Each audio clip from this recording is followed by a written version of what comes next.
Welcome to the Newsmakers Podcast. I'm Billy Hollowell, and this is a show where we go behind the headlines every day to bring you an interview with a pastor, entertainer, politician, or other notable news figure. And this is a show, again, it's daily, but it's based on our weekly TV show, which is also called Newsmakers. You can watch it on the CBN News channel and also on our YouTube page. And on this show, every day, we dive deep. It's a little more longer form with one of the people who you will often see on our Newsmakers show or across the CBN News platforms. On today's Newsmakers, David Curry, CEO of Global Christian Relief, comes on the show to talk about a new first-of-its-kind open-source database that will let you track incidents of religious persecution around the globe. The Institute for Religious Freedom and Global Christian Relief teamed up to put together the Violent Incidents Database. David Curry will join us to break it all down and to talk a little bit about the trends he's seeing in persecution around the globe. With no further ado, here is David Curry. David, it's great to connect with you. You have a new project. It's the Global Christian Relief Violent Incidents Database, and this is really unique. It's the first of its kind when it comes to monitoring persecution. Tell us a little bit about this. Well, of course, I've been part of these kinds of studies before where you have a study of a persecution against Christians, and then there are other groups that study their particular part of the piece of the pie. What I'm concerned about is a couple of things. First of all, there's this enormous growth in religious persecution, be it the persecution of Christians, which is the largest minority group as far as numbers that faces severe persecution, or if it's antisemitism, all of these kinds of markers around the world, you realize that the freedom to practice your faith, which is pretty fundamental. We're really talking about what do you have the ability to believe in your mind? What set of religious practices can you put your trust in? What sacred texts are you allowed to read and believe in and practice your faith peacefully? It's what's going on between your ears. And the governments and dictators and extremists want to control that. So that is growing across the world. And everybody is segmented into their own particular thing. So the Christian persecution, we're talking about that. That's my particular point of interest. But how are Christians compared to other groups? In, let's say, China, where you have a large group of Christians, but you have a smaller group of Uyghurs, but the Uyghurs are exceptionally persecuted. They're able to round them up, put them in concentration camps, use forced sterilization. What that tells you is, it tells you something. First of all, if they were able to round up Christians and sterilize us and force us, they probably would do it. But there isn't 5 million of us. There's 100 million of us in China.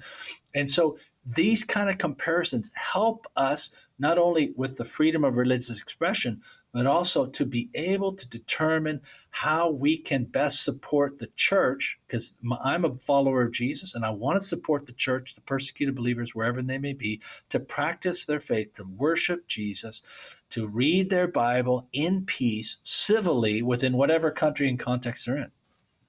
Yeah, and I mean, it's incredibly important to be aware of these incidents. Often we see headlines. I report on a lot of these events that happen, these one-offs, but having a database, a place where people can go to actually search and see what is happening, what are these violent incidents, where are they happening? How do you go about, I think this is probably more of a structural question, but it's an interesting one, gathering that information for the database? What goes into that process? Well, the numbers, you have to know, as with all these sort of things, it's not exhaustive in the sense that you're going to have every incident. What we've done here is worked with the Institute for International Religious Freedom, and we have researchers and academics who are looking across the database of incidents that can be proven, that are sort of verified in the public sphere. And obviously, then you have networks of people within the countries that are reporting incidents, so that when we talk about violence, in this case, this release is about the violent indexes around the world, places where people have been abducted, churches have been bombed or closed, that people have been killed specifically for their faith. You're really talking about a baseline. Let me give you an example. One of the things we talk about is how many Christians or others for their faith were displaced simply because from their homes. They were driven out of their homes. There was a riot or people attacked their homes. In India, over 62,000 people. We have 62,255 individuals that would fill a stadium were driven out of their homes. They were homeless now because Hindu mobs attacked their house, their village, their place where they live, and they've lost everything. Just in India alone, just Christians. And there's 200 million Muslims that have been attacked, that are under threat anyway in India as well. So this is how you sort of can get an idea of the scope of the problem. Now, why does this matter? It matters because here in the West, the church is largely unaware of what's happening. And if they are aware of it, they're not able to index and sort of see as compared to what else. If you hear about a journalist, for example, if a journalist is killed in a situation where they're trying to report truthfully on what's happening, other journalists will let you know, like, this is what happened, because there's a code between journalists that we're not going to let even one journalist be imprisoned or killed for trying to be part of the free press. That's a code within their thing, and that's journalism, very important.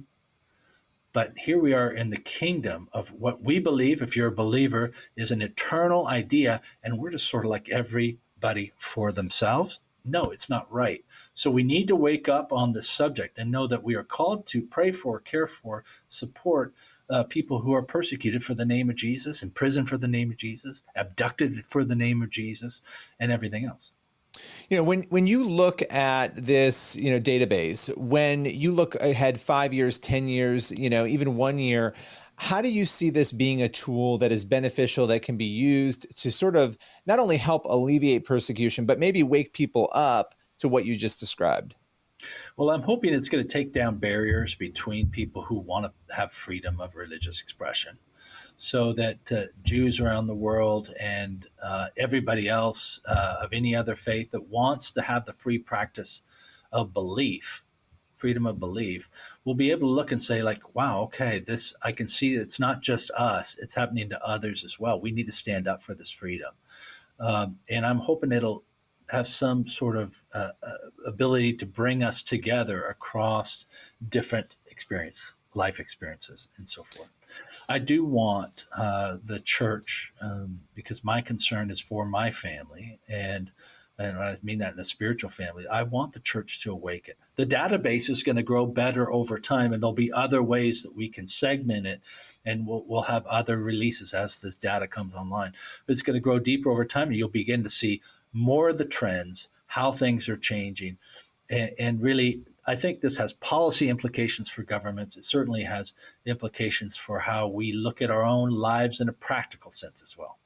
Absolutely. No, absolutely. And you've been on the forefront of looking at these issues of persecution for a very long time now. And a number of nations, you brought up a couple, have such severe persecution issues. One of those nations is Nigeria. Once again, the U.S. State Department has declined to give the designation of countries of particular concern to have Nigeria on that list. What was your reaction?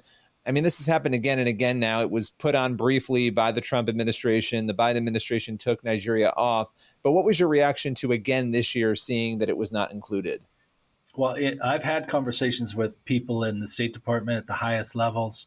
I am both personally heartbroken that they failed to designate Nigeria as a country of particular concern, because I know the impact that this is going to have, as Nigeria feels like the country of Nigeria feels like they now have a pass that they can continue to overlook. And in some cases, we believe that the government or the military itself in some areas is helping the terrorists to attack these churches. So I'm heartbroken about it. I also feel, I have to tell you, as a matter of policy, I think now is the time for people who work in this field of religious freedom, who care about persecution of Christians and antisemitism and all these kinds of subjects, to really escalate this conversation. I think there needs to be congressional hearings on how these decisions are made, because it's inexplicable with the attacks on Christmas Eve and then days later, hundreds of Christians slaughtered. 7,200 and 321 believers were killed in this violence index reporting period. 7,000 Wow. and more. What And do yet, you, so congressional hearings. The other thing I would say, Billy, is I think it's time we file Freedom of Information Act requests to find out. It will take time, but obviously, but we need to know, how was this decision made? What politics were played? What parties were involved in this decision making? Because it's troubling. No, absolutely. And I think one of the big questions that is so perplexing is what you're trying to get at there, the why, right? Everybody's sort of asking why. Why would you repeatedly not put Nigeria on? Especially, it becomes less trouble. I mean, it's still troubling, somewhat less troubling if it were never put on. But the fact that it was put on and then taken off of that designation, that creates more questions. I know it's speculation, but why do you think, what are the reasons you think this is a nation that is not being put on this designation list? I think there's a lot of industry, money, weapons, geopolitics involved in these discussions. And the feeling is, I think there's also some fear and lack of understanding around religious issues and lack of understanding of theology. Theology is the set of ideas that drive decisions for Boko Haram, for Islamic militants. They have spiritual and religious dogma that is helping them to come to conclusions about who is an infidel, who they should attack. And the State Department in their crisis planning is ignoring all of that. They literally are saying, well, this is about territory, it's about global warming, it's about thugs, and all of those factors exist within this kind of evil, for sure. There's money and there's issues and there's territory, but there's theology and a dogma that's driving their decisions. So if you can't acknowledge that, you will be a step behind. But let me talk about the positive side. If we were able to have a designation of a country of particular concern, we've seen it happen in Uzbekistan and Vietnam before, where there's a toolkit. If you designate a country of particular concern like Nigeria, the government then has a right to sanction and do certain things that will force the government to make some headway, or just ignore, or like say, we don't want to do business with the Western world. Let's keep terrorizing these Christians and moderate Muslims in these regions. Millions of them are been exposed to this. If we were to do that, you'd see like Vietnam, where there's been incremental improvement because Vietnam as a government wants to do business in the international community, and it's seen some improvements. There's still major issues in some of these rural areas, but fundamentally their posture has changed because of these designations. So it can work. I have no idea. It does not make any sense to me why they have not done this. Yeah, I mean, to your point, if you're not acknowledging the real root of what's driving the evil desires and actions of groups of people, and you're attributing it to all different things that are sort of symptoms or maybe parts of that, but not the real core, that puts you at a real disadvantage of being able to actually solve that issue because you're not acknowledging the real cause. And so it would seem it would benefit everybody, both in Nigeria and in our country as well, and across the globe, to be taking this seriously and really calling out these things for what they are. Where can people go to find out more about Global Christian Relief and the wonderful work that you do? globalchristianrelief.org. I would encourage you, watch the stories, watch the impact of what's going on around the world and how you can make a difference on an individual level. People can share stories, and stories connect us with the real brothers and sisters, our family in the faith, and what's happening to them, whether it's Nigeria, India, Vietnam, any of these places, China we've talked about. I really do believe that God is trying to stir his people on this issue. We are going to have a rising tide of intolerance and persecution here in the West. Would you like to know, individual believer, how you can respond in a God-honoring way in the midst of persecution? Watch these stories, share them. It's going to transform your faith, and I think it has an impact on what happens in the rest of the world as well. That's beautifully said. It gives a real example of how to deal with things that very well, to different degrees, could be coming, into the West and into this country as well. And it's also inspirational to see people who are suffering in so many ways cling to their faith and to God. I would imagine in your work that has been something that's truly inspired your faith. Yeah, that's the thing that keeps me going. It's just the getting to know these people, hearing their stories. and hearing them in the midst of things I would never wish upon anybody. They're experiencing the depth of pain. God is still there, and He's enough, even when there's just the toughest of circumstances. It's inspiring. That is a beautiful place to close. God is enough. As always, really appreciate your time today. Thank you.